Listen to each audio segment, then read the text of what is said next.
જય મુરલીધર મિત્રો, જય દ્વારકાધીશ. જો આ ભેંસનો કમ્પ્લીટ પ્રોલેપ્સ થઈ ગયું છે આફ્ટર કાર્વિંગ. આખું એનું જે યુટ્રાઇન છે એ બહાર નીકળી ગયું છે, યુટ્રસ. તમે જોઈ શકો છો કેટલું બધું ખરાબ રીતે થઈ ગયેલું છે. હવે આપણે એની પ્રોસેસથી વ્યવસ્થિત ક્લીન કરી સેપ્ટિક પ્રિકોશન લઈને બેસાડી દેશું.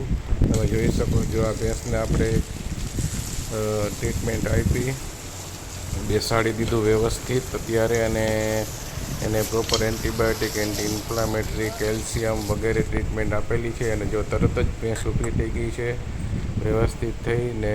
જો આ જાનવર તમે જોઈ શકો છો, આપણે એને અત્યારે જ ટ્રીટમેન્ટ આપેલી હતી. જો વ્યવસ્થિત થઈ ગયું છે જાનવર, છેલ્લા સ્ટેજમાં આવી ગયું, પણ તેને પ્રોપર ટ્રીટમેન્ટ આપવાથી અને વ્યવસ્થિત ગર્ભાશયને બેસાડી દેવાથી સરસ રીતે જાનવર પાછું ઊભું થઈ ગયું છે.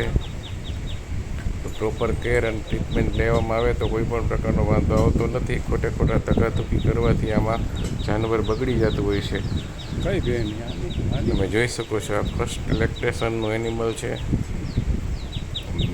અને પ્રોપર ટ્રીટમેન્ટ આપેલ છે આપણે બધી જે આપવાની હોય તે જોઈ શકો છો. આ જો તમે, જાનવર બહુ સારું હતું પણ એનો પ્રોલેપ્સ થઈ ગયેલું હતું, એટલે એને નબળાઈના કારણે કોઈ કેલ્શિયમ ડેફિશિયન્સી હોય તો પણ આવું થઈ શકે. ટ્રેનિંગ કરતું હોય તો પણ થઈ શકે. આડાહવડું બેસી ગયું હોય તો પણ એવું થઈ શકે. પણ એને જો હવે પ્રોપર ટ્રીટમેન્ટ અપાઈ ગઈ છે, વ્યવસ્થિત એનું વિવર્જન થઈ ગયું છે,